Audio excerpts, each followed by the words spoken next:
a tragedy that was. Looking forward to seeing it restored. So you have a slick presentation to give us? I don't know if it's that slick, but we do have a presentation, so I guess you'll determine the slickness. My name is Martin Brevard. I'm the in-house legal counsel for CLV Group. We're the property managers for Interrent, which is the owner of the property. And we're here today to apply for your recommendation for a heritage permit for some renovations and demolition that has to be carried out in the interior heritage part of the building. With me today is David Kuning, who we've retained as our heritage consultant, and Rick Lintak, who we retained as our architect on the project. And also with me is David Nevins. He's our senior manager and VP of operations, and Larry Tompkins, who's one of our construction managers. So they're just here to watch. They're not going to speak today unless you have questions for them.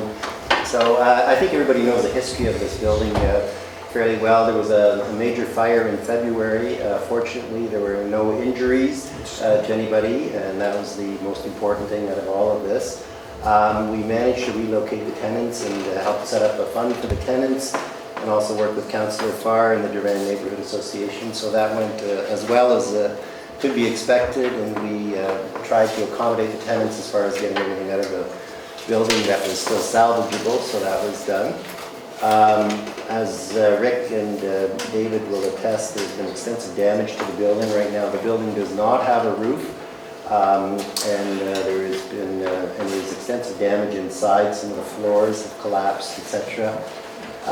All the fire debris in the building has been cleaned up. There was some damage to the exterior parapet walls because some of the floors had collapsed and the joists had buckled the walls. So we applied for a permit for that. That brickwork has been, I believe it's completed now, and that brickwork's been restored on the exterior, so that's done already. We're now doing demolition or alteration on the interior, non-heritage part of the building. We received a permit for that, so the part of the building that's non-heritage, we're proceeding with cleaning that up. And the application today is to get approval for the required alteration, demolition work to be done in the interior hallways, which is the heritage designated part of the building. At this time, we don't have specific plans for the building. We're exploring our options. We've retained Rick to do some drawings and to see where we can go with that. We've already had a preliminary meeting with the planning department, and everybody seems to be supportive of trying to get things arranged and get a roof on the building and get things restored as quickly as possible. So those are our plans, and I'll turn it over to our able heritage consultant, David. Thank you. Thank you very much, Martin. As Martin has indicated, the building was subject to, obviously, you can see from just this slide, extensive damage. This happened at the end of February. It's our understanding that the fire department was basically hosing water into the building for about 16 to 18 hours. So there was a lot of water put into the building. As you can understand, also there, given the temperatures, that quickly froze. So there was then damage obviously from freezing. Then with the result of thaw, as the warmer weather has finally reached us, the fabric of the building has been subject to sort of considerable stress and strain. As Martin indicated, we've already come forward with one heritage permit application for the removal of a portion of the parapet wall, which was deemed unsafe, so that was undertaken.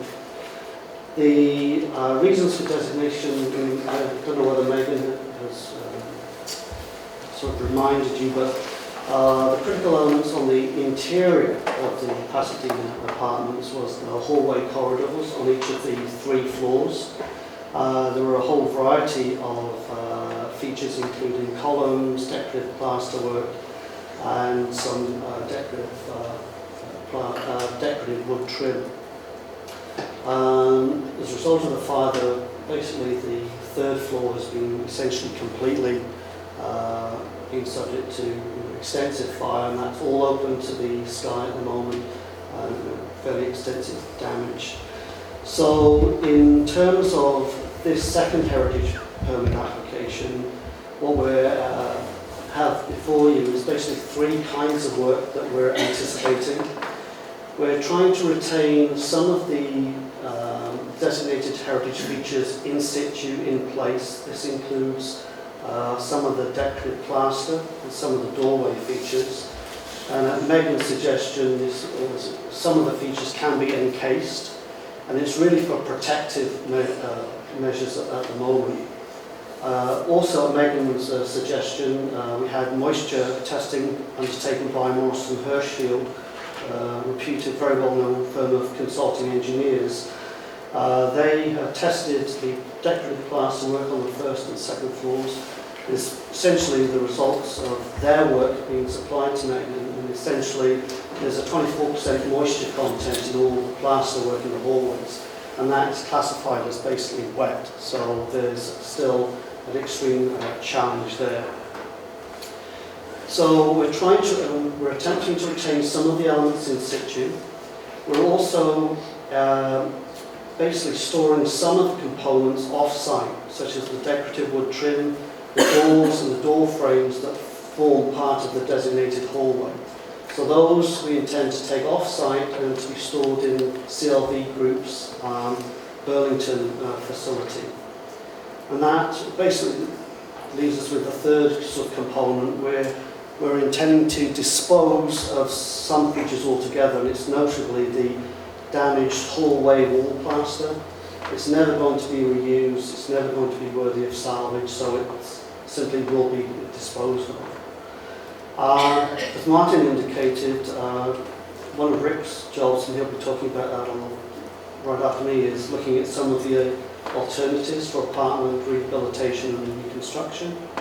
And as also Martin indicated, collectively we'll be working with city staff in the building department, heritage staff, to basically try and figure out how and what of the salvaged elements can be used in future construction.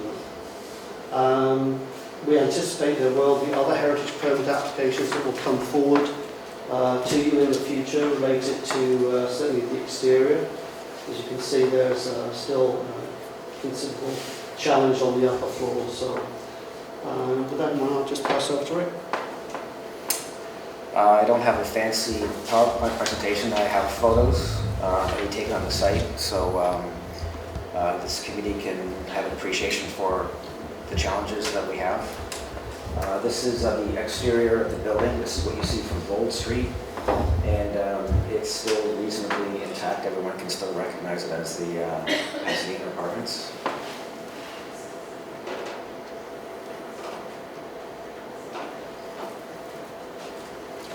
This is that's the view from the back.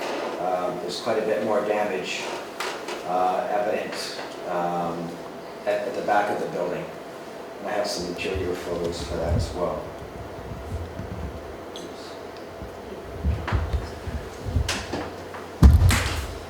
And the side, this is the view of the side. You can see that the protection has taken place in terms of the balcony recesses and that sort of thing.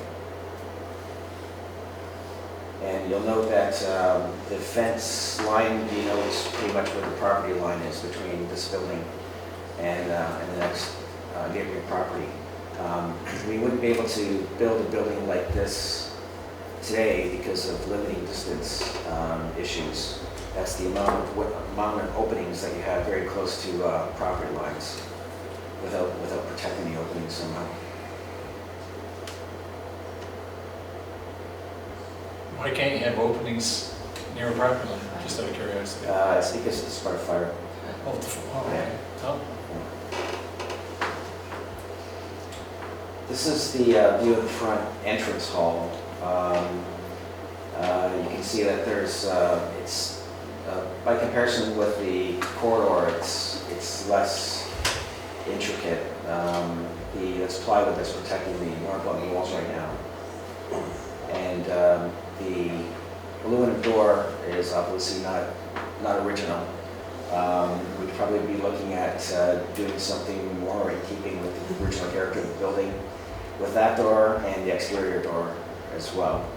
And the heritage designation indicates that there was also a suspended canopy that was on the building originally. So we're probably we're going to try to do some research and see what that actually looked like, to see how we can bring some of that back.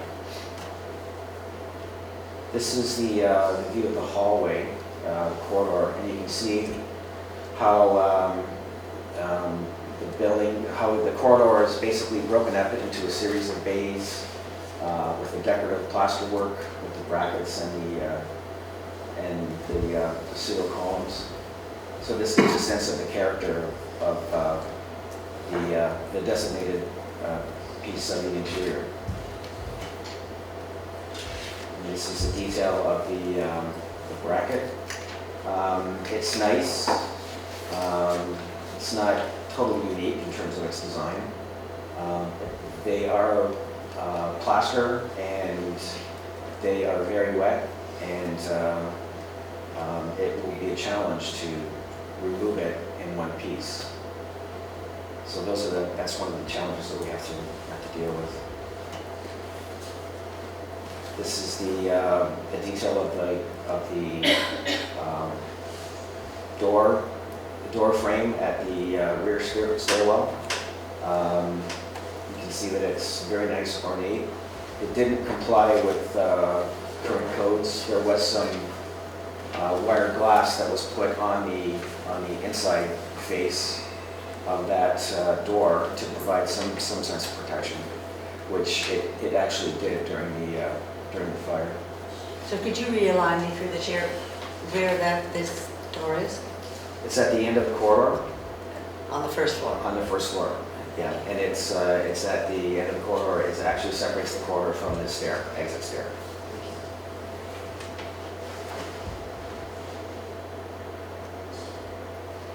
This is the current state of the central stair, which has a skylight above it, which got destroyed in fire. But it's not as, it's in pretty bad shape. It's not difficult to replicate. It doesn't comply with current code in terms of its height above the floor now. So that's another thing that we're going to have to take into consideration in the rebuild. And this is one of the other staircases that's pretty close to the central stair, and it's substandard in terms of its width, and it's located in close proximity to the other exit stair. So from a design point of view, all of these stairs converge sort of in the same area, and I'll show you on the floor plan how it's not the best situation from an exiting point of view. And this is the second floor corridor. There are some decorative columns which are in pretty good condition. We think they can be reused. One question, what are they, through the chair? The columns are wood? They're wood. And they're all right? They seem to be all right, yeah. On the second. On the second Well, floor. let's see what old growth does, eh? Doesn't absorb so much water. Okay. This is a view of the second floor, looking up at the third floor bathtub. This was sort of at the epicenter of the fire right here. You gonna reuse the bathtub? We might. And then this is a view looking the other way. There were these shafts, these ventilation shafts, which served as kind of funnels for the fire to shoot out. So it didn't do the building much good in that situation.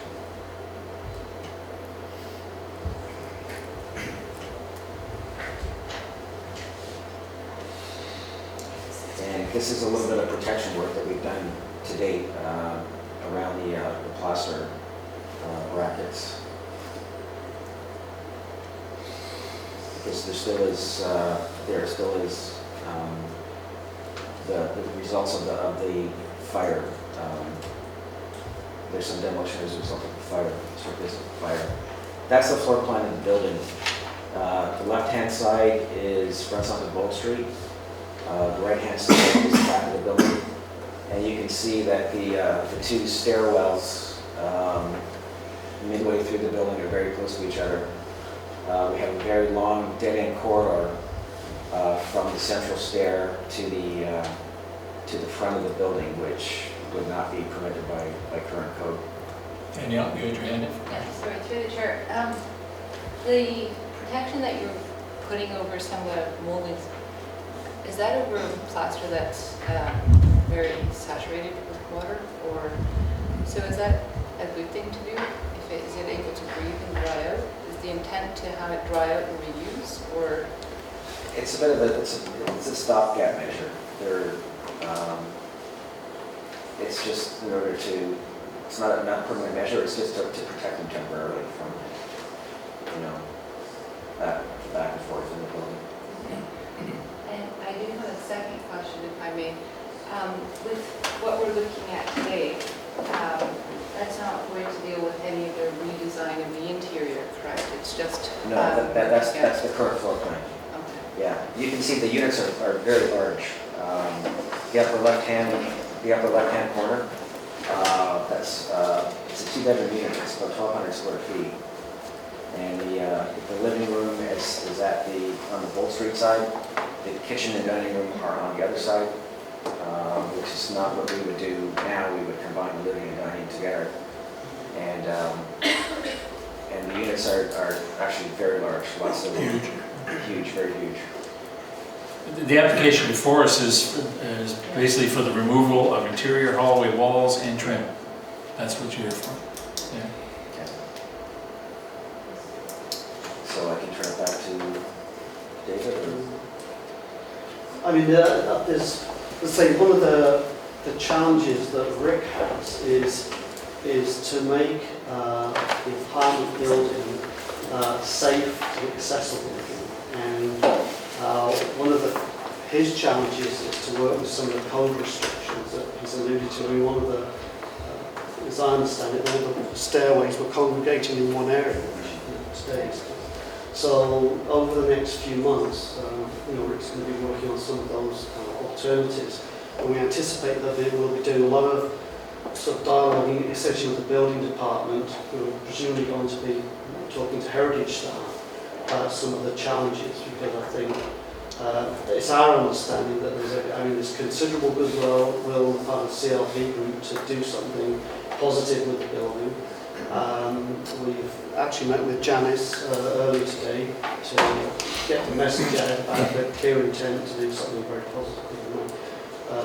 And that's the thrust of where we're going. The challenge is actually some of the heritage fabric on the interior is very, very fragile. So we're essentially bringing our best intent to try and conserve some of those features, but we think it will be very, very difficult.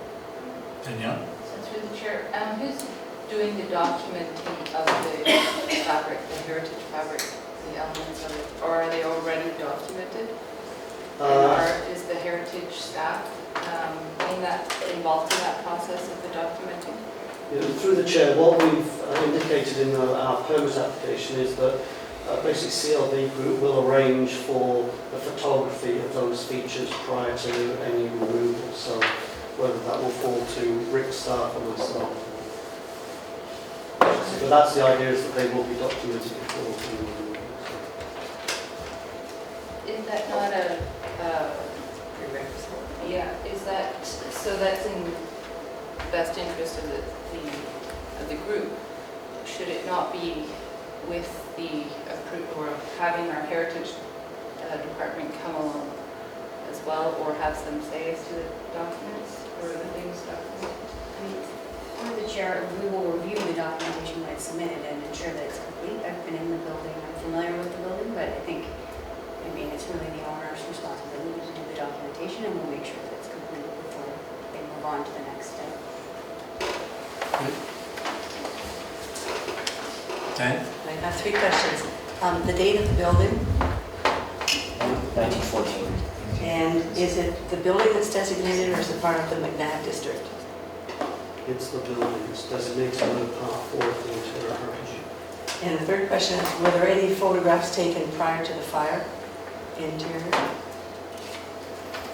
I mean, we'd have some marketing photographs and some, we didn't document any of the features, but there's probably photographs that would show the interior hall. Good. Maybe if we could see that at the next. Just for us, I think it's important for us to see what is damaged, what was there before, what you're trying to save, and what you might have to replicate. David and I are old friends, you probably doesn't like those questions. Well, through the chair, I mean, we've asked Heritage staff whether they have any historical photographs in their files, and there seems to be not a lot of information. We can certainly look through some of the popular publications, and we'll certainly go to the CLD room, but I don't think you're necessarily going to find the level of detail that perhaps you might be looking for, but we'll do our best to get those. And finally, through the chair, maybe that some of the tenants have some photographs that of some of the Unless heritage they were features. destroyed in the fire. Pardon? Unless they were destroyed in the fire. Unless they're on the black. Well, like there are previous residents as well that might have photos. So any photographs that we could get, could we have them given to Heritage staff who can email them to us? But I don't think that's going to be, I don't think that should hold up this application, than getting photographs. You don't think so, do you, Danny? No. Okay. Yeah, because just for our information, if we possible, if we could get some photographs, because as you said, you will be coming back, and the more information we have, the more we can expedite matters. Yes? The only thing I would say, Mr. Chair, too, is I'm not sure the committee members, I don't think the photos really fully show the extent of the damage to the building. I think Megan would probably vouch for that too. It's very extensive, and you have to remember too, this fire happened in February, and they poured water on the building for 18 hours. So the photos somewhat show the damage, but you really, to have a true sense of the extent of the damage, you pretty much have to go in the building, because I know I was pretty shocked. The first time I walked through it, was probably everybody here that's been in it was. Well, Yeah, just a comment and a question, I guess, to David, is that looking at the damage in the pictures and some of the comments about the destruction of the building, we don't know what we're going to do with it yet, code changes from when it was built, and all those kind of things. So I have no problems with the application for removal and salvaging as much as you can. Just as a comment from somebody, is the chances, and also somebody earlier said that one of the designations was the extent of the hallway, etc. And if you take that into consideration with code changes, pretty slim chances of replicating what we had. So yeah, this, through the chair, this will be one of the challenges, because of the various code requirements, and what Rick can certainly explain about the fire access, we don't know where doors will be placed. We're making our best effort, say, to retain some of the wood trim and doors, but we don't know whether those can actually be reused later on. But they will certainly act as a model or a form or some of those profiles that we can reinstate them. But as I say, we're going to be, I'll turn it over to Rick, but perhaps you can hint at some of the code requirements about stairs, doors. It's going to be a different interior. Yeah, it's not like the corridor is too narrow, that we have to make it wider. The width is fine, so the corridor, the proportion of the corridor will stay where it is. But we have to address the issue of exiting. So we may have to introduce another stair somewhere. Under part 11 of the code is the section that deals with renovation. And a lot of times that will let things remain as existing if that's the way they were built. However, there is no exemption from the exiting requirements with respect to dead end corridors and with respect to 11. Joseph, you had a question? Through the chair, once again on Mr. Lintak's comments. So I picked up on a convergence of a staircase that runs at one end of the building, correct? And this is what is going to have to be addressed. You had some concerns about the staircase converging there and being the only means of egress. Right. So that'll have to be addressed. So I think we're all cognizant and aware that some major code issues are going to have to be addressed in some manner or form. Secondly, also the staircase itself, that doesn't meet code height requirements, and that's all a given. And I think we all understand that. This question to Mr. Hume, I noticed in some of the images that we had radiant heat, and it's not, I'm afraid that it might be disposed of. It is original to the building. We have some radiators there that were sort of clinging precariously, along with the bathtub. Has there been any talk about what will happen with the radiant heat? And is the heating plant itself, assuming that it's in the basement, I would suspect that it's not salvageable? Yeah, perhaps I'll turn it over to Larry or Dave. One of our discussions was about heating for the future. Perhaps either Larry or Dave. We've retained all the tubs and the rads to this point. Some of them aren't serviceable. It will eventually go out, but some of them are retained. If our engineer can work them back into the system, that would be our intent. But again, it's a crapshoot on that particular point. Certainly. But we have retained them. They're stored in the building right now, all the tubs and the. Do we want a tub? You have spares? Yes. Daniel? Through the chair, the materials that are going to be removed or have been removed and are stored, who has done this? Are the people that are recommended and careful? Where are they being stored? What type of facilities? It was a restoration contractor that we hired who had done this kind of work before. We have retained a lot of the materials, but even out of the units themselves, for potentially in the future use if it's possible. And they're going to be stored inside in the unit in the building we have in Burlington. So it'll be dry space, and hopefully they won't, unless they smell too much, then we might have to remove them to a different. And all of those are all being photographed and documented? I don't think they're being photographed, but some of the stuff that's coming out of the actual units themselves is not classified as heritage, but we're keeping it anyways at the moment. Again, we don't know what's going to happen 100% yet. So.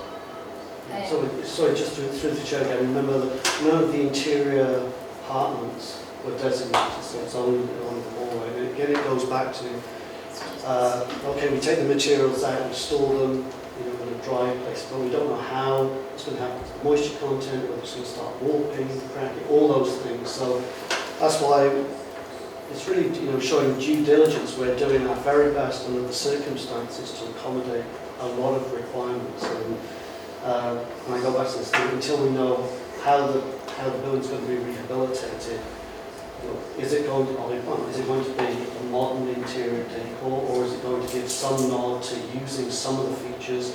And if you do, where do you put them? Do you put them at the Bold Street end, or where people will be coming into the building and you can actually display it? Because it's still private property at the end of the day. But so where is it best to put some of those materials, and is it best to use some of the former materials, or actually build new? And we haven't really got there as to how we answer those questions yet. So by storing it and making it available, that we hope will be, we can mine those things for, can they be used? Is it feasible to use them, and the cost factors? Joseph was wanting some more. Through the chair, and this directed at Mr. Hewing, with respect to the covering boxes and the plaster void, and Danielle also made mention of this, when was the moisture content reading taken? We have a May 15th. May 15th, and has it been checked after that point in time? Not that I'm aware of, no. All right, and the reasoning for boxing in those brackets is? If I may answer that question, yes. Our major plan is to remove the plaster from the walls because it is way beyond repair or recapture. In doing that, we're protecting them as we do that because, again, I don't know what kind of tools or equipment these guys are gonna use to remove the plaster. Those corbels are so fragile, if you touched it with a hammer, it would probably just come apart. So that's why we protect them, not so much from a moisture content point of view, but just as we remove the walls in the hallways. And that's what we're here asking for this today. That's what we're doing as a protection area. So things like those columns will actually get removed right out of the way, so they won't be damaged at all. But the corbels, I've suggested to everybody, if you don't even try and remove them, because if you do, they'll just probably fall apart in your hands. There is a way to remove the corbels, but the moisture content has to be evacuated first and foremost. And I think putting a canopy over top or a box over top is actually going to have that moisture content remain relatively static rather than being Well, evacuated. they're not totally enclosed. If you notice the bottom is open, The right? photograph showed them open at the bottom, so we're assuming that there will be ventilation. And the other thing is, there's still not a roof on the building. That was just for Right. us. So, I would possibly suggest drilling some access holes at the top to allow for airflow throughout, just in case. He's ready again. There you go. Danielle? So my question was about the roof. I don't see on here any, unless I'm reading this incorrectly, roof to be put on. Is that correct? Where are you reading now? I'm not. through the chair, yes, there is nothing in the Heritage Permit application that speaks to the installation of a roof. Right now, this is still essentially a Heritage Permit application for essentially completing the clean-up of the most sensitive heritage features. And obviously time is of the essence, but I think either Martin or Dave could speak to this, but it's my understanding that even a temporary roof would be phenomenally So that was phenomenally expensive, and if we're hoping to proceed to new construction as expeditiously as possible, to put a temporary roof off into down. It's a challenge. I mean, this building is a real challenge. Well, he gave it to the right guy. Mr. And Lindsay. Rick and David. So Michael, if I may, as a segue to what you're doing, for all the things that are here in terms of chronology, maybe, do you have that list in front of you? Well, I don't know if I have that list. I have a I list. summarized it. Okay, just so that if you can look at that list, just to say, maybe just explain them and say how fast you want to do those things. Well, I don't think I can speak to how fast we want to do them. It's as expeditiously as possible, because obviously you've got clearance of the existing apartment interiors going on as we speak. We're looking for approval, obviously, as soon as possible, because it's still open to the elements. So we want to move as quickly as possible. So there's no chronology other than as soon as possible. But we're not going to be sitting on this. I can assure, through the chair to the committee members, I can assure you we're not sitting on this thinking that we've got tons of time. We don't. Chair, I'd just like to ask about the wood columns on the second floor. Are they structural columns or are they just decorative?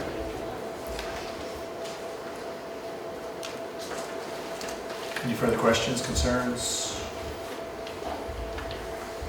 Just want to say, I've been following this since it first happened, and I'm so glad that nobody was hurt. I think a cat or a couple of cats may have suffered. And I'm just very impressed with how the property management company has stepped right in and seemed to be doing the right thing. I'm really pleased about that. I'm also glad that Rick is involved with the project. I'm aware of Rick's other work. I'm also glad that David's involved with the project, because I know that David does good work and that he's not going to disappoint us. So I think some good things are probably going to happen from this building. And given that, I'd like to go forward and read the motion. Does everybody want to go through the conditions before I read the motion? Okay. What's that? You want to read about that? Okay. The suggested conditions are that the interior features be appropriately documented, inventoried, and labeled prior to removal, storage, and protection in situ, so I think we've talked about that. And that'll be for staff review.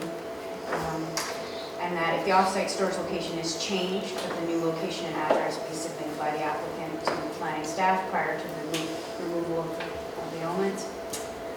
That the feasibility of reuse of the salvage features shall be meaningfully considered, and then plans for the reuse or removed features shall be submitted to the satisfaction of planning staff prior to reincorporation into new construction and/or any disposal of salvaged items.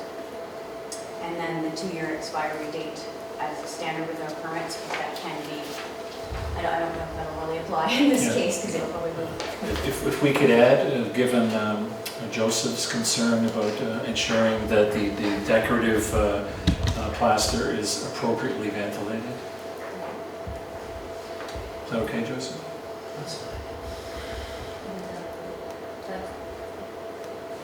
So the plaster protection incorporate Proper ventilation. Adequate ventilation, yeah. So I'd hate to see them start falling apart because they just don't dry out. So given that then, that the Heritage Permit Review Subcommittee advises that Heritage Permit application HP 2014-022 be approved as submitted, subject to the conditions which you just heard in the preliminary staff recommendation. There's somebody make the motion. We got Wilf and we got Joseph seconding it. All in favor, we have it carried. Thank you very much, Mr. Chair. Thank you very much. Thank you for answering our questions so well. We appreciate it. See, mutual reparations. Go ahead.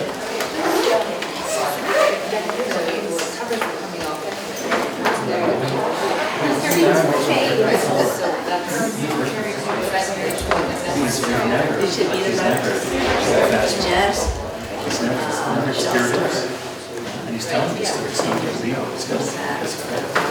Right at the beginning, which I think is a real telling us that. I was supposed to be the last speaker. We sat there, there's a picture newspaper, he's sitting there like this. She says she always thought that she's Yeah, which would be like the first and second floor. Thank you, folks. So we're about ready to hear our final presentation before a pre-submission consultation. Our final presentation, the Hermitage in Ancaster, 739 Sulphur Springs Road. Could you grab them, Steve? Yes, I will. Thank you very much.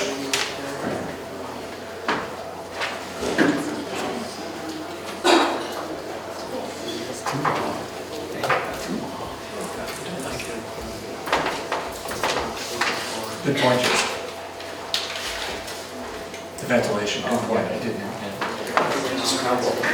Well, I know. Yes. No, very good, anyway, very good point. Thank you. Good questions, Diane. Yeah. Good questions. Well, I toured it No, you know what, they several can, times with Janice. No, I've been They've got a looking base coat scratch coat, and then there's the wood core, so we're worried about removing it. What's interesting is that if they didn't have such an insurance policy, the insurance company would be fighting to take it down. But in light of that, they got a good insurance company. I'm pleased that they keep it. I'm so pleased that they keep it. Janice, Some friends of mine live there, their apartment was lovely. Janice says that the apartments are so big. Is that- I haven't heard about that. I've heard She it. said, If she's, They'll shrink it. what's that, Rebecca? What? They're not gonna do it. Okay, here we go. Hermitage, last but not least, the Other Hermitage. than the information I had sent you, Megan, it's- Bring up those photos, please. That's what you're gonna do? That's amazing. We are so happy that that's your plan, really. We are so looking forward to that, let me tell you. Plays, having outdoor plays. An open amphitheater, unbelievable. Looks fantastic. Who designed this? I don't know who was the designer on this, but I guess, what these pictures are from the discussion the last time of the type of coping that the stone would have. And, what we've tried to do here is, what our sort of intention would be, the type of coping. there's this one right here, and the next picture, please. And there's this type. So, you know, where the walls are irregular or that kind of thing, all the outbuildings, you know, that's the kind of approach that we would be thinking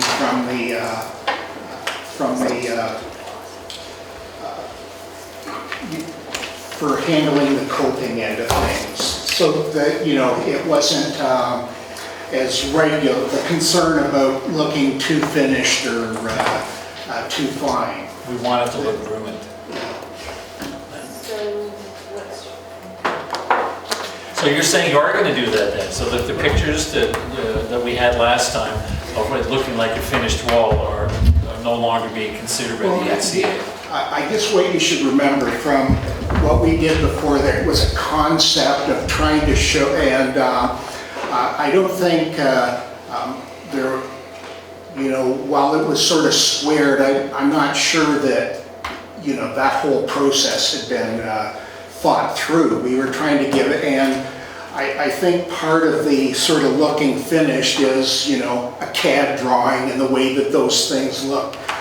If you look at the inside walls of that structure, there's no way that it's going to look real fine and pristine. But on the outside where you have the ashlar stone, it does look a little more refined. And part of our idea, if you can go to the next one, Megan, please, that we would be looking at, as we lowered those walls, we're going to have a certain amount of that ashlar stone coming out of there, and we're looking at that we could use it like's been done in this one, and if you can go to the next one. These are the types of things that you could do with that stone, rather than it being, you know, a poured concrete coping or a straight type of, you know, sandstone type of thing. That we would use the stone that's coming from the structure to do that. The big thing with the coping is we want to make sure the water stays out. If you just go to the next one as well, and so you can see, you know, the ashlar stone, I think, you know, it's regular in a number of ways, and that where we do have a level or a straight top of wall, that we could be reusing this stone in that situation. So that's considerably different than your last presentation. And I appreciate the fact that you listened to the suggestions of the committee last time about retaining much more of the original structure. Do you have any questions from Joseph? Through the chair. So this is our original structure right now. What sort of modification or reduction in size are we contemplating? And is it going to be, and if it is going to be modified, then is it going to be as irregular as those photos that you have shown us previously? Yes, I think we're looking at that we want to save and have that front arch, the door, you know, to the height that it is there right now. But from that point, as you go out, that we're looking at, rather than it being sort of set heights and, you know, like a parapet or type of thing, that I think we've got the ability to make it more regular where those things are. I think we're still... Regular or irregular? Irregular. Yeah. So through the chair, once again, if we're looking at a height reduction, what would we speculate that might be, given that this is the original structure? We're looking at that most of the structure is going to be less than 4 feet tall. Less than 4 feet tall? Less than 4 feet. That's the entire perimeter? The perimeter as it stands now, less than 4 feet? Of the existing house, yes. But the two demonstration photos, or possibilities for the Hermitage were higher than 4 feet. There was many, many areas that were higher than 4 feet. I'm sorry, the lovely examples that you showed us? I guess what I was trying to do there was show the examples of the coping rather than the height. That a real concern of our board is the height of the walls and the ability both the financial ability to do it, plus we want this to be an area that we spend a lot of effort keeping people out of the area, and the idea is that get these down to a height where people can go inside and that it's part of that experience. Danielle? So through the chair, I have two questions. One is, taking it down to what you're saying, where do you have a drawing of that and what it will look like? What you're planning on doing, your proposal for that area? So taking it down, and what's that area going to look like at your 4-foot height? Secondly, why not, those wooden structures have been there for a very long time. And the wall is leaning for certain. Why not try steel and brace the walls up with steel and keep the walls up and make it look like the ruin that it is, instead of that 4-foot height looks like more of a park area like in Dundas Driving Park, and I wouldn't know that it would be a house at all, other than an enlarged barbecue area. So why not?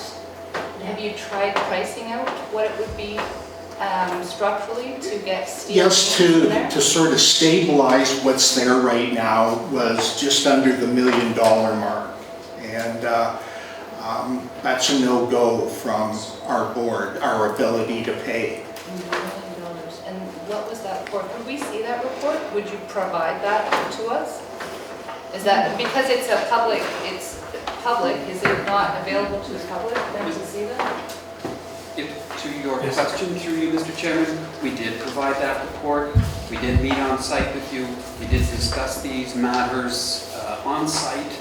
This is our 4th time here, and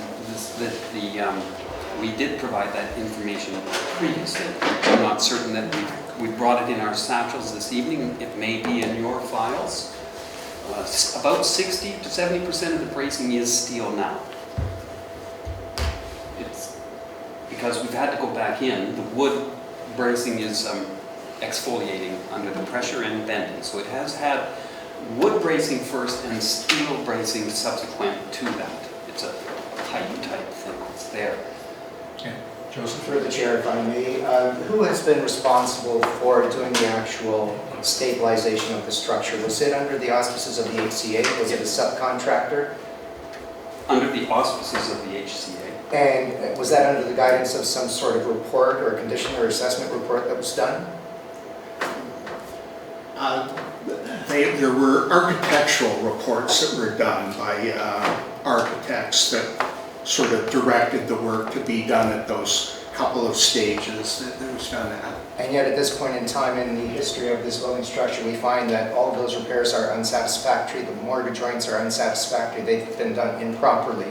So somebody has to own up and fess up to the responsibility associated with this. I had a chance to review all of the reports that have been done here from 1976 to 2012. We had no less than 7 various reputable firms or contractors working on this. Our input capital cost $25,000, and consistently and historically the ACA said we have no funds. We have no funds. Had we had some sort of either a plan in place to conserve this and do the work properly, perhaps we wouldn't be meeting here today, because now we have a legacy that goes back to 1976, and HCA acquired this property, if I'm not mistaken, in 1972. Is that correct? That's right. And so you were fully well aware of the conditions of this building structure, certainly, and you had concerns about it, because you commissioned various reports through the years, and various remedial measures were taken. So right now, at this point in time, to reduce this to 4 feet, after having invested all of this time and energy, it's really a moot issue. It's just putting a bandage over everything. I don't think we've really explored all the full implications of what you're suggesting to this committee. I think it's an aggressive tactic. And the photos that you supplied, that was absolutely pleasing to see what others have done. So if it was just the coping or the ashlar capping and coping, That's absolutely fabulous. But the irregularities, the unduly irregularities, pardon me, of this building structure is what would be lacking if we did 4 feet right across the board. The other comment that I have is this. The strongest issue that I've heard from you, the strongest rationale is one of liability. Having been to this building structure, having been on the trails, having run on the trails, having been through the Dundas Valley, there's no difference in liability associated with this than standing on a moss-covered stone at the edge of one of the trails. So I think our liability issues are constant and static. I don't think that in your insurance schedule there's a separate liability schedule for the building and then for the walkways or the paths and any other concerns that might be there. So these are all factors that we're looking at. And I know that liability is an issue. Reducing it in size to 4 feet is still going to be an issue if somebody steps on it at 4 feet. It doesn't matter how high it is, it still becomes problematic in terms of liability. Well said. Wolf? My concern was at the other meeting that we were at, and I was at the site visit, and I had not seen this ruin prior to the site visit, and I was just enthralled with it, and I thought it was a great piece of heritage. My comments at the last meeting were that I was appalled at the simplicity, the capping of that stone, having it at a 4-foot level. Again, as Joseph indicated, when we saw the sample photos of the irregularities. And Megan, if you can show that the capping stones were, I think the small image that was there that you showed. Next one, this one. That's an improvement over what we saw and what was running, but still a far cry from what I would like to see as That's too clean. As a heritage. Way too clean. As a heritage image. It looks, I don't want to use the same word, but it looks like a barbecue pit. And I reiterate what Joseph says about damage, liability, all those kind of things. They're all realistic, and looking from a business standpoint, I always look at things, what's it going to cost? What can you do, what can't you do? But when it comes to aesthetics, finishing a stone off in an irregular fashion, there have to be some methods of sealing that from weather getting into it. It doesn't make it look like this. That won't cost very much more money. That will make it more like a ruin. That will have you come back and enjoy the place the second time on its own. So I'm concerned, all those issues, if it doesn't look like a ruin, then why don't you just flatten it out and forget it? It looks like a barbecue pit. It's two people. Yes, Joe? Through the chair, if I may, the long-term, the present challenges that this structure has are really the long-term consequences of the remedial work that the HCA hasn't implemented. So now we're at a point where it's become a little more expensive than the initial onset of this. And it's very hard to digest. It's very difficult to accept a 4-foot height wall. As nice as the coping is, we can do that on an undulating surface. We can do it as those images have presented. And I can't see the cost being that much, but reducing the height that considerably is a great concern to me. Dan? Chris, if this committee, with the expertise or the caring, in its wisdom, decided not to grant a permit, We don't grant permits. We well, advise staff. to advise, all right, that it be maintained, what would your next steps have to be? I will be reporting to our board of directors next Thursday. And what would you, you're looking at financial situation, you're looking at liability, what's the thought? People around the board table, are they saying, oh, it's going to be all right, it's going to be reduced to 4 feet because the liability is so high and we know everyone will understand? Or, I mean, I've received a few phone calls on this and a few emails, which surprised me.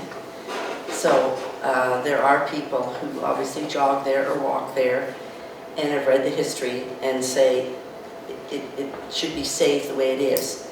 So if that happened to be the scenario, how would you cope with that at the Conservation Authority? If I can answer that in two parts. the anticipation of our board of directors is that the section at the front door, which would be 10 feet or 11 feet, would remain. And stable parts of the wall passing on either side would remain at that height. It is not all 4 feet. And that we would amend our proposal that was 1.5 meters, generally speaking, for the rest, trying to maintain the shape of the place so we could come inside it, and that we would do an irregular fashion to reflect your comments from the meeting before. So that would not be a 4-foot capped, as we called it, the DQ haircut, like the DQ facility, you recall? That's the one we used as an example a number of times in our discussions. It was then to be more irregular, as Sandy has shown in the other photographs. Whether it was sometimes 6 feet, that would all depend on the strength and the suitability of the material when we take it down. We're very good at accepting staff direction. In our board, we're often a report, a motion is approved with staff direction. So we interpret that when we come here in the same fashion, that our direction as staff, listening to you as those providing our guidance, is that we're more trying to create what Sandy showed you in those photographs, is a more ruinous approach, and that perhaps across the front door and for some shoulder sections, we use the ashlars to create a sort of a sense of, leave some shoulders and some majesty to it, so it's suitable for photographs. So that's the first answer, because I think we're maybe not all understanding the difference between what we brought a month ago and what Sandy's intending now with his photographs. So I hope that helps set us that a little. The second part of your report, I've heard different things from different board members. I heard from 3 board members today.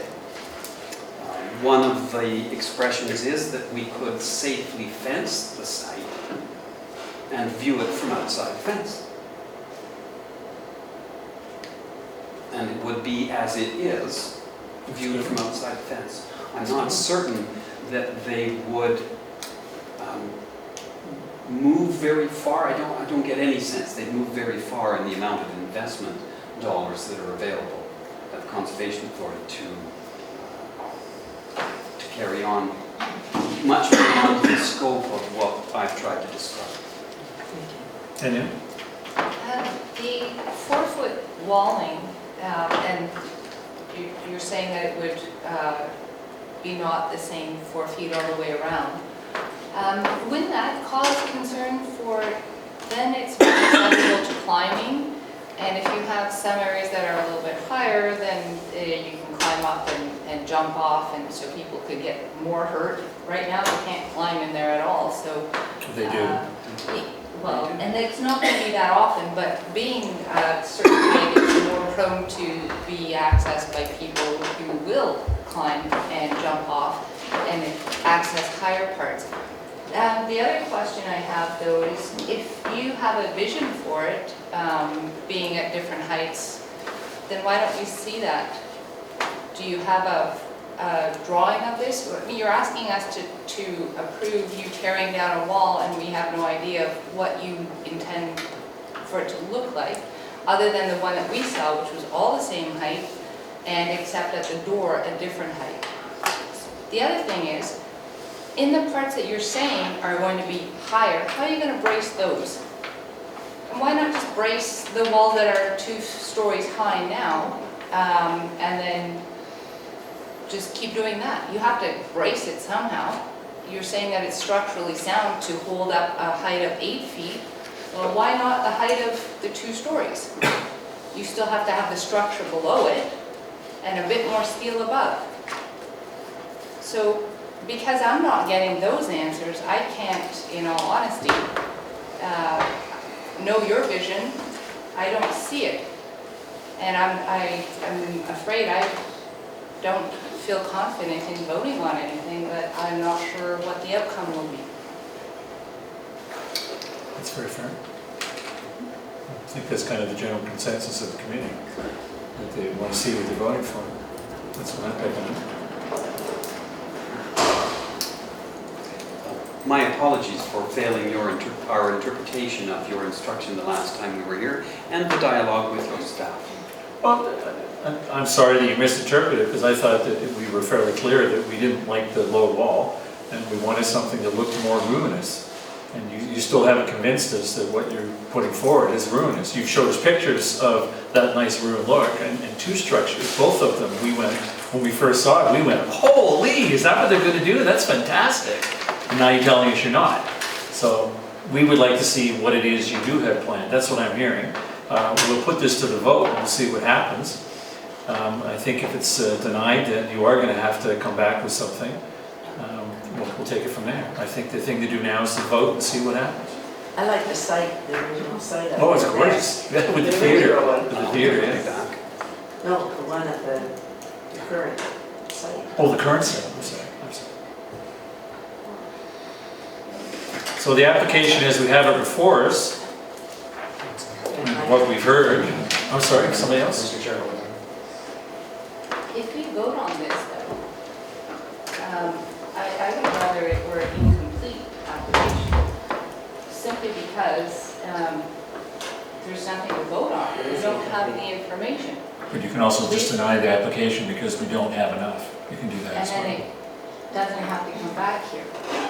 Okay, so how does it not, so then we can vote to say yay, is that what you're saying? We can say that it's an incomplete application because what they're saying and what we've been shown aren't the same thing. Yeah. But that means they have to come back. Yes, with something better, But if we deny it, they will have to come back too. But rather than deny it, say it's in. I just wanted to make a question to you, if that's all right. I mean, if we deny the, if there is a vote today and any application is denied based on the way, based on the information we're given, doesn't mean that the application comes back to this table, does it? Does that mean you take the advice of what we say no and then what happens next? Because procedurally, I'm just a little fuzzy on what would happen moving forward. If there's a recommendation for denial, it would go to Heritage Committee, full Heritage Committee and Planning Committee and Council. I mean, I think we were intending on probably going through that whole process anyway, but that is what usually happens with a recommendation for denial. I have one more question before I go off the thing, but is this application considered incomplete? Sorry? Is this application considered incomplete? Because there's feeling, I guess, around the table that it is. But the committee can deem that an application is incomplete. Well, it's actually up to staff whether it's a complete application or not. We haven't issued the notice of receipt at this point, but this report that has been provided provides quite a bit of information on how it would technically be completed. And they've provided the height that they would be willing to go with. We may just require a bit more information on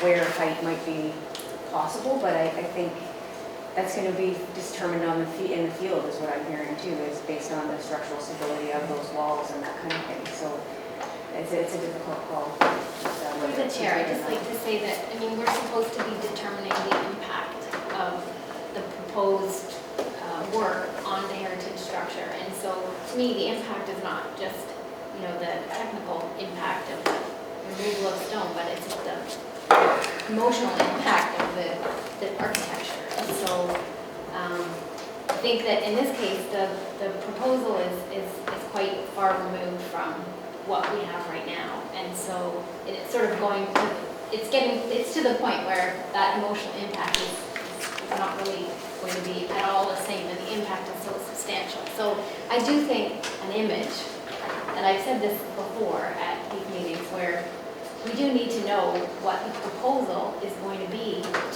for me to feel like the application is complete.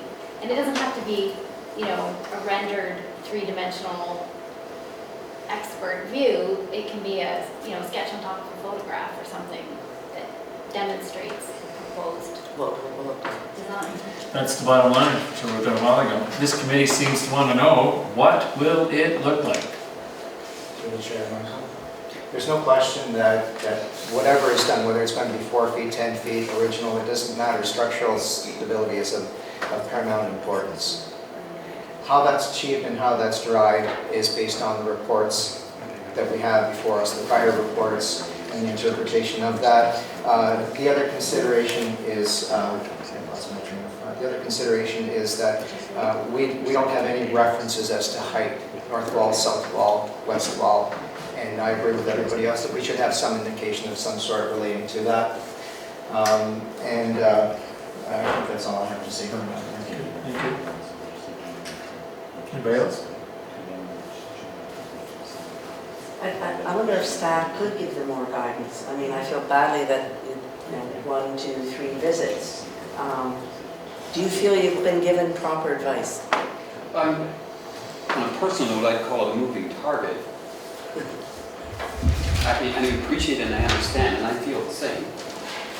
But, I follow the direction of our board of directors, and they were satisfied and pleased with and unanimously approving the, generally speaking, 1.5 meter height with the sections shown in the drawings that we submitted that were part of the presentation 1 month ago. And so adding to that, we wanted to add more of a ruinous perspective to address your concerns. We were asked specifically for styles of coping that we could discuss this evening that might address some of those concerns. So I guess what is missing is artistic interpretation beyond the photographs sketch that tries to blend all of those. Mr. Chairman, can I just go assist the committee with its deliberations? If the committee decides the advice is that the permit application be denied, we would go to the June 19th Heritage Committee. There is an opportunity, I guess, for the applicant to, in response to the issues and concerns between now and June 19th, if they want to provide that additional information or clarify. So at the HNC meeting on the 19th, they may decide that that additional information addresses the concerns, or they may decide to support, deny the application. If it's denied then, or approved, I guess, goes to the planning committee July 8th, and then council July 15th. That would be the time path that they would be, critical path that they would be looking at from a process point of view. So what I hear is that we can deny it today, and it will go to MHC, which would allow the delegations and speakers to come forward, and the MHC will vote on it and could deny it, and it could go to the next step, or could approve it, and it still would go to the next step. That's just purely given for the information of the committee to assist with your deliberations. Or we could not vote today, and we can class it as what do you call it, incomplete application due to the fact that the committee, I'm hearing them say, would like to know what it's going to look like.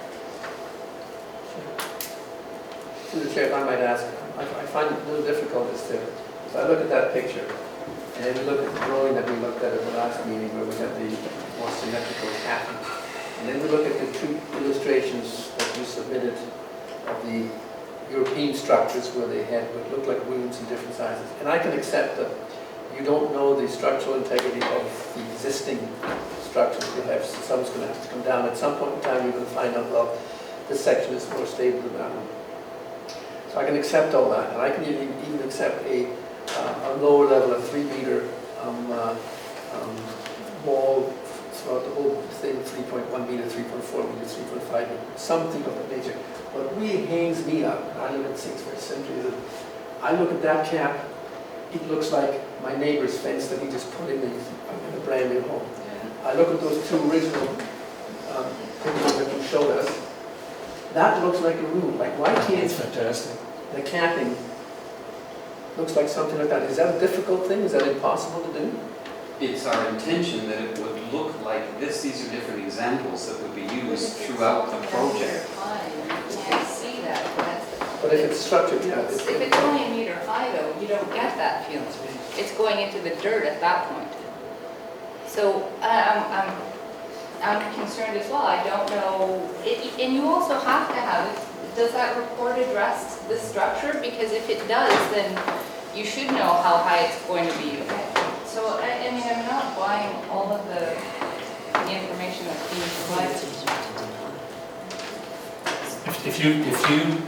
If you did that, I personally would come and help you carry the stones to build.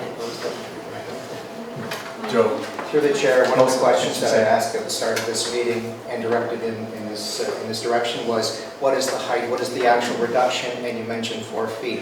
I said maximum 4 feet. Maximum 4 feet reduction, maximum 4 feet height throughout the perimeter. That's right. That's right. That would be the maximum, not that it would all be 4 feet all the way. So now we're qualifying this, we didn't have a qualification of that later on, and what's new to me now is also that you have been talking about more ruinous, so at least we're going in the same direction. I don't see this meeting as being, as Diane thought, that putting us through this process. This is all part of it, because we have a legacy associated here with patchwork repairs. So we're out to find a fabulous solution for whatever it's going to be, and it's going to be interactive, and this is what we're here to do. That's right. Rebecca?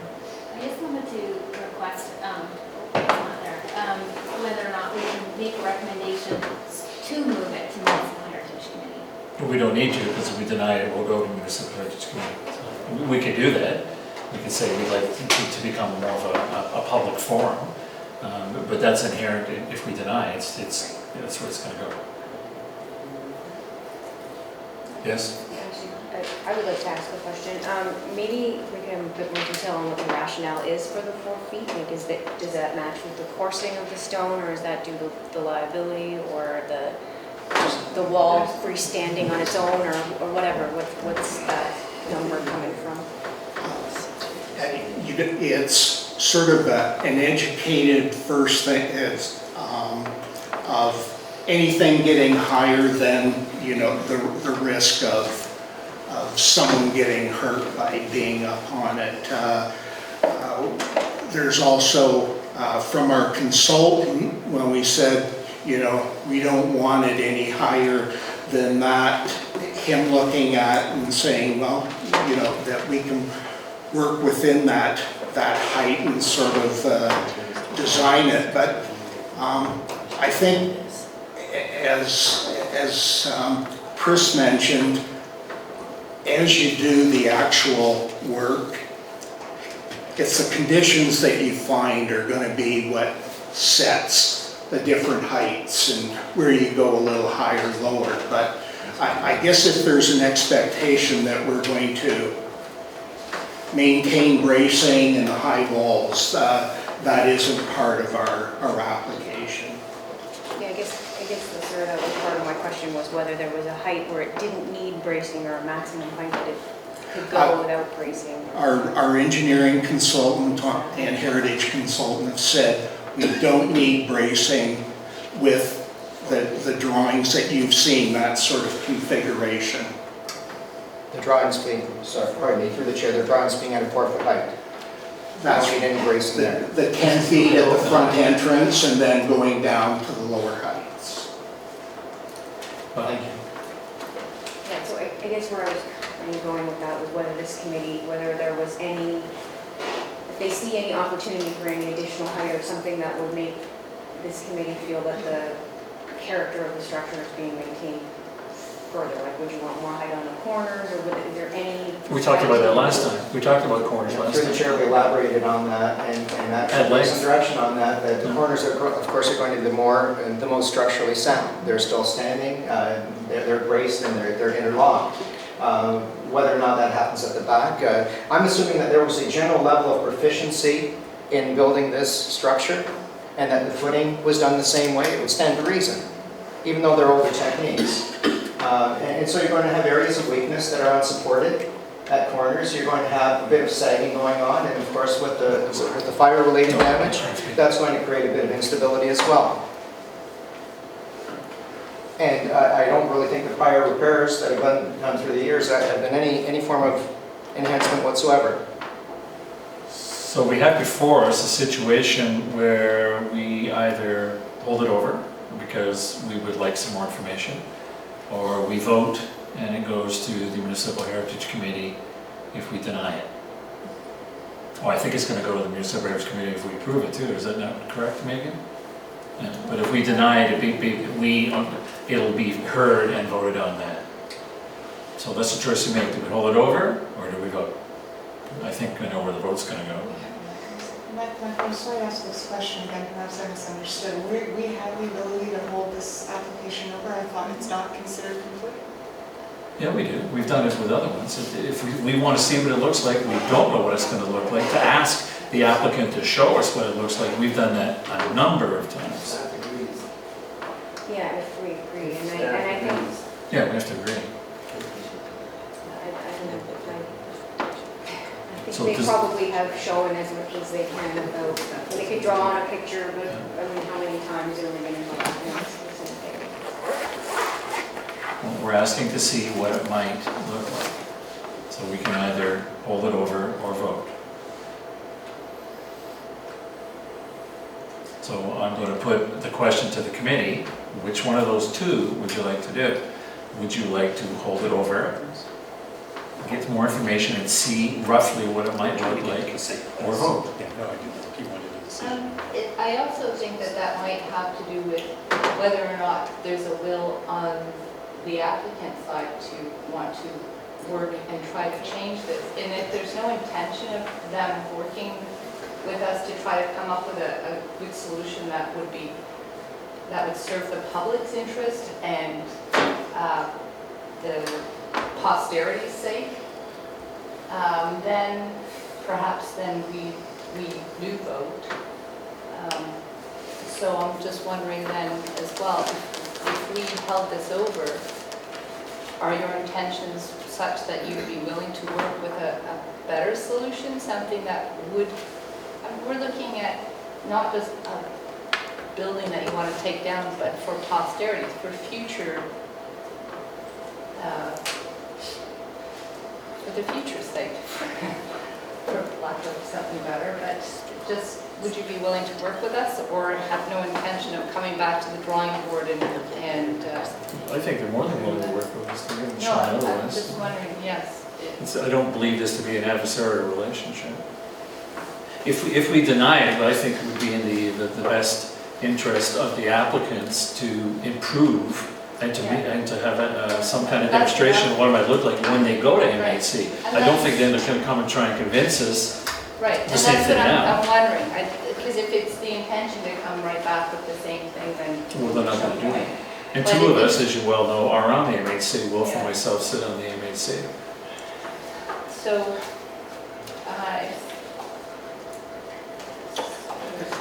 Joseph. Chair, I think it might be a good idea also to go back, if the applicant goes back to the board, because doing a sort of a ruinous concept would certainly represent a potential cost saving, assuming that whatever structural repairs go low, whatever the accepted grade or contour is going to be. I'm looking at the numbers and I've reviewed the numbers, and I really think that it would be substantially less expensive going forward with that. So it's a cost trade-off. Going down to 4 feet, which is my understanding of what was originally being proposed, versus doing a ruinous undulating wallscape versus total demolition. Wallscape. Very good. wallscape. So we have a little mini vote then. Do we hold it over or do we vote? And I'm going to go around and I'm going to ask. Well, Just yes. before you do that, I guess why don't we ask the applicant if they would be willing to wait another month and provide more information, or if they want. So I mean, let I them just want to decide. make sure that that's really clear, whether we're asking you to vote or whether we're coming back. Mr. Chairman, may I answer the previous question? Are we willing to work with this committee? You absolutely are. And I would trust that our approach thus far has indicated we are willing, and that we have and will take the time to work through the process to come up with a project that is desirable. It would be my intention to get direction next Thursday from our board as to the extent of adaptation that they would direct me to return with. Personally, I'm not in a rush. That's good to hear. You know, Good to hear. we do want to address it, but it is fenced right now. And we run the risk that something may collapse at some point in time, but would it collapse below 4 feet? I wouldn't think so. Very I good. mean, one thing that perhaps, we have been trying to get direction and coaching from you. That's the intention of working together for a long time and doing things like hosting a meeting on site. Is it feasible to take a wall completely down, till the best portions of footing are found or even completely rebuilt, and then reconstruct from photographs and documented stones that are most importantly shown on the outside, so that we could reconstruct a corner to 7 feet or 8 feet and know that we have found like something that will last. Can we recreate? I guess that's my question. So if we want something ruinous, how much of that is stones coming off the top and saying, okay, whoops, stop, repoint? Because you know that deep inside that wall, even though it's not that thick, there is no mortar, right? We've been there. We know that it's leached right out. So is there an expectation with your expertise that we would be encouraged to reinstate, to get structural stability, to get the look? Because that is cheaper. And right? To let a piece come down and have the masons build it back. You say let it come down. Knock it down. Sections. Right? So if you're coming to a portion and you want to put that corner in and it's coming down and looking like you're not getting what we all expect, do we then have the coaching to say disassemble it further and build it again back up? That's technically, from speaking to our staff and our masons that we work with from time to time, that is getting into the range of more doable than simply coming down and trying to keep every back-facing stone and front-facing stone in place. That's a... Through the chair. First and foremost, I would like to compliment and laud the applicant for not saying to us that this is in danger of imminent collapse, as other applicants have Hear that to I think everybody is keenly interested in working with the solutions here and with the possibilities. Whether or not we take down 3 feet, 5 feet, 8 feet, 10 feet, that is something that has to be determined with all the body of reports that we have. And the reports consistently show a degradation of the building structure. So what we're requesting is some sort of schematic, some sort of simple picture, some sort of thoughts about what can we retain on the north wall, what can be retained on the south, what configuration potentially, knowing full well that that may not be, but at least so we have some sort of general concept of what might be possible if everything goes right on a Friday. So, getting back to Megan's original question, thank you, Joe. What would you like to do? Would you like us to vote, or would you like to come back? I'm not well enough experienced with your process. To me, they both seem the same. Well, you know, you would be won't come agreeing back. to hold the application in abeyance, so we wouldn't be, staff wouldn't be in a position where they would be deciding whether it's a complete application or not, and then we get stuck in a 90-day clock under the Ontario Heritage Act.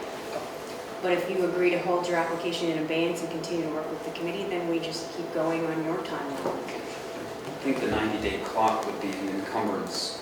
Okay, that's good there. Would it not be forcing, generally speaking, forcing our hand?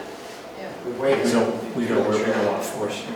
Yeah, Just like we don't want you to force us to do anything. No, that's never been the intention. No, I know of the that. chair from the beginning. I'm well aware of that. So if you're agreeing to hold it off, and then if you just send me an email tomorrow saying we will, hold it in abeyance See you until the next next month. meeting kind of thing, that's fine. What's your call? Do we vote, or do we hold it till next time? Well, whatever's the simplest, Megan. No, you have to decide. Would you like us to vote? Because we will, or would you like to hold it over? Need to be vote to deny the permit or accept the permit. Or we hold it over saying it's It's pretty incomplete. straightforward. A month is of no consequence Right, in the big picture. Let's hold it over then. I have questions though that I've tried to work with you and get good understandings and stuff. If a person is intending to take a wall down and have it finish off at a certain point and it falls apart, is it then, if the stones have been documented, that this is here and this is here, it's photographed, it's measured, and they're put back again, is that an acceptable practice in this process? That's not what we're talking We're about. not talking about. Rebecca? Through the the chair, I just would say that, I mean, occasionally we see applications where, you know, it's not feasible to use the material, the heritage material, and it must be replicated. And in some cases, we see applications where, you know, there's great attention made to retain the original. I mean, there's all sorts of different solutions, and there's a lot of philosophies that surround all of those solutions. And some people agree very strongly with one, and some don't, and they all exist. And there's not really anything in my mind that would, if, for example, you had a design that was, you know, your preferred design, and you know, a portion of something because it was, you wanted it taller, but that couldn't be without rebuilding it, then I think there's, I mean, at least for me, I would not see that as a hindrance. It would be more, you know, this is what you want, this is what you're trying to achieve to maintain the character, and so, and how do you do that? I mean, there's, then you would look at the structural reports and see how it would be possible to achieve that. I think Joseph, did you want to talk? Was Joseph put his hand up too? Joseph. Through the chair, structural considerations aside, because we've addressed this at length already, we're not asking that every individual stone be inventoried in the exact same spot and reconstructed if it has to be taken right down. This is not an archaeological dig, this is a historic ruin. Having said that, we don't know if the people that repointed portions of this building previously had any knowledge of where the original stones were, if they had to infill, because certainly that has happened as well. So we're looking at the overall effect. We have the period stone, we have the masonry, and it's that simple. That's the way I'm understanding this. And I think that approach is the one we'd be taking and recommending. Jennifer, you had your hand up, and then This is Danielle. this might be kind of silly and kind of public for you, but I think the question when you ask is if you, as you're disassembling the wall to a certain point, if through that process you determine that something is not what you had expected and there's a failure or something, my thought is that usually there are recommendations that say any modifications to this application should be submitted for review by staff. So if you get to a point where an unknown occurs, at least this is what I think I'm hearing, if you get to a point in your work where something unknown crops up that perhaps isn't in your reports or perhaps that you weren't anticipating, I think there is a clause that speaks to that, speaks to changes to your sort of approved permit or your action plan, that there is a process for you as an applicant to go back to staff and say, listen, please come out to site. This is what we've found, and these are the options that our architects or people who are working with are recommending. I don't think that. I think what you're asking for, yes, is there a problem? I mean, Megan perhaps could speak to it better, but I think that there is a process. I think that, but I'm not 100% sure what that. Like if you're asking if there's a change as you move forward, then what the process is. Because I've heard that in other recommendations, right? That there's always a sentence in here that says if something changes, the applicant is obligated to notify staff. Yeah, we usually work that into permits where there's unknowns or the potential for That's what I'm something to change. Danielle? However, were you asking if instead of reconfiguring, you take the walls right now and then rebuild them? Is that what you're asking?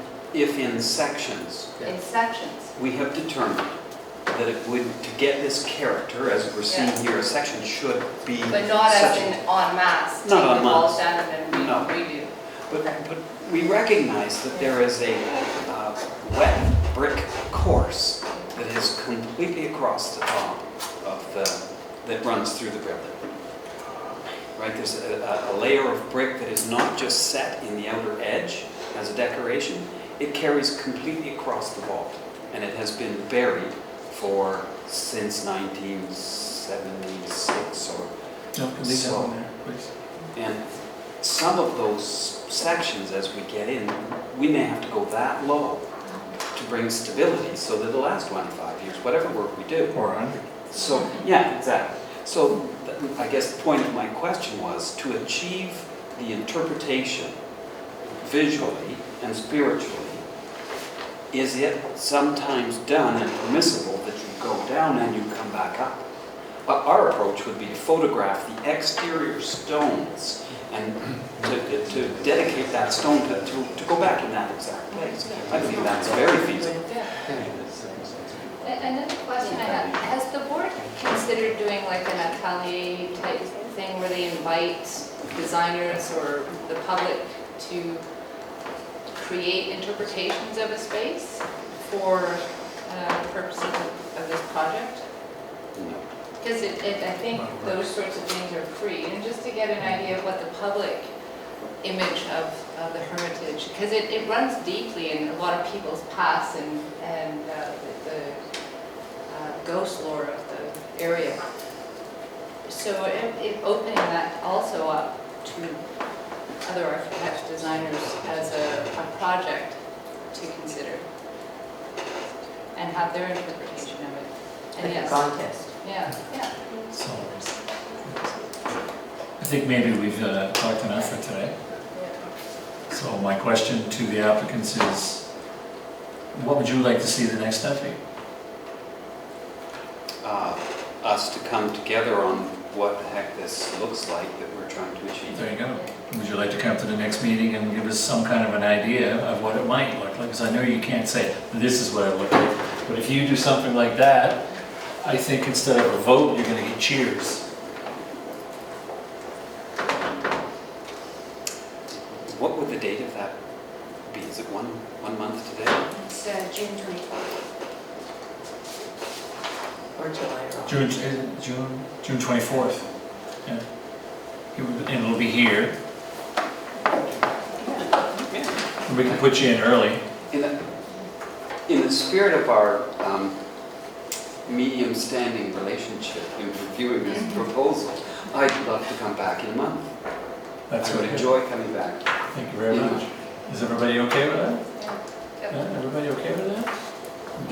You're not nodding or, oh, you're just tired, so you do a little nod. A little nod, yeah. I just don't know that. Is that- What? No, in terms of what was going to be from the sketch into the actual. We would like some kind of visual suggestion as to what you think it might look like. See, I'm making it vague for you. Yes. No, it can't be as vague. It could be vague, it could be mild, yeah, it could be a little bit vague. And we would enjoy seeing that. Like, if you brought back a tracing of that, and I'd say, well, that looks just like the picture, that would be good. Thank you, Mr. Chair. No problem. Thank you for coming, thank you for your patience. I'm impressed.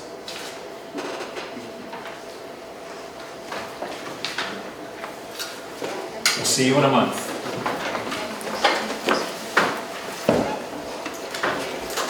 So we have one more, so don't everybody run off. It's a long day.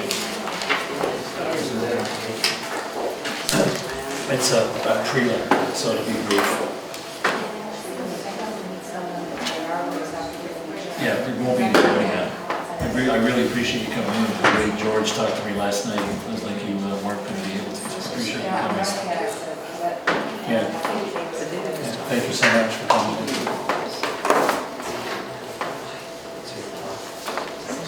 Yeah, time flies when you're having fun.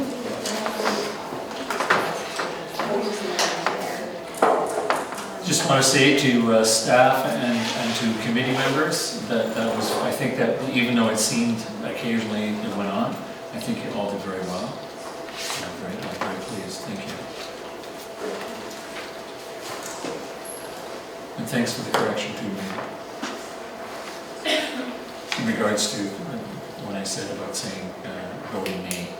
That wouldn't happen next. In terms of Dundurn Castle, back in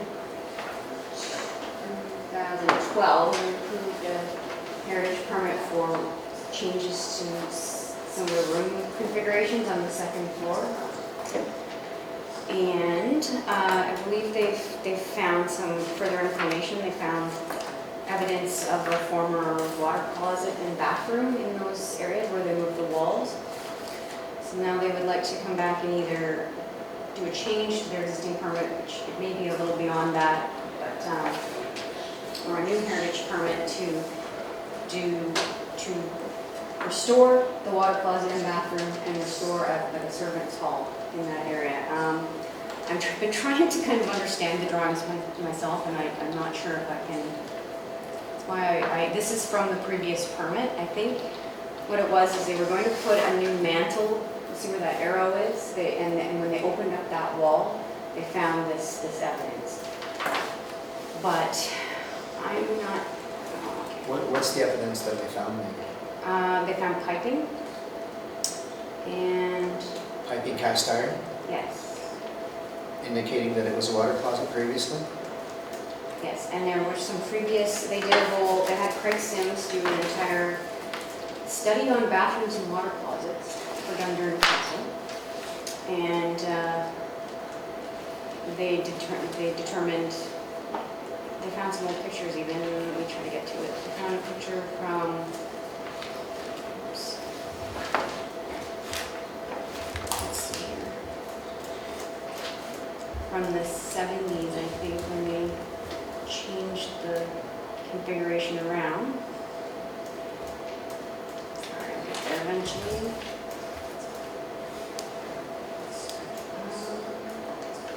Is this report available to us? I can give you a copy.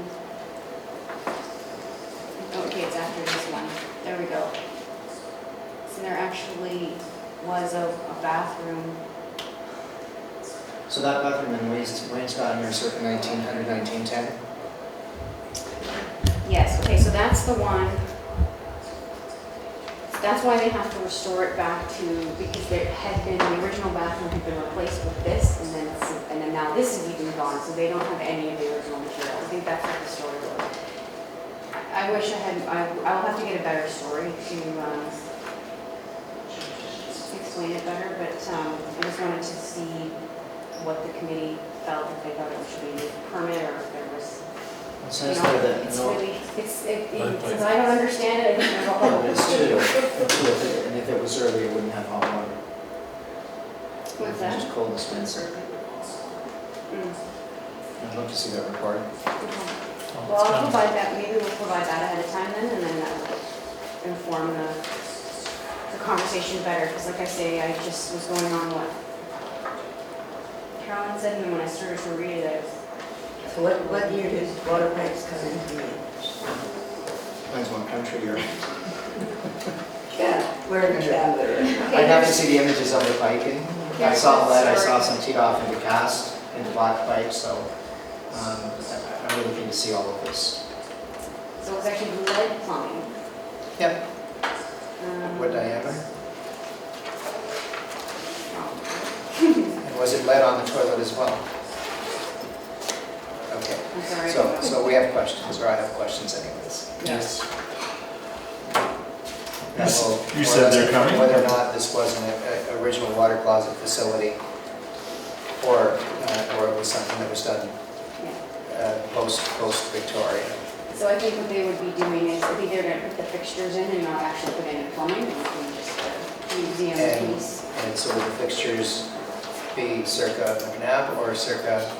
I think the whole idea is to restore the general philosophy behind the museum is to restore to McNabb. Okay, and would the fixtures be modern fixtures or period look fixtures? Period, I mean, just, because they're not going to be operational, so.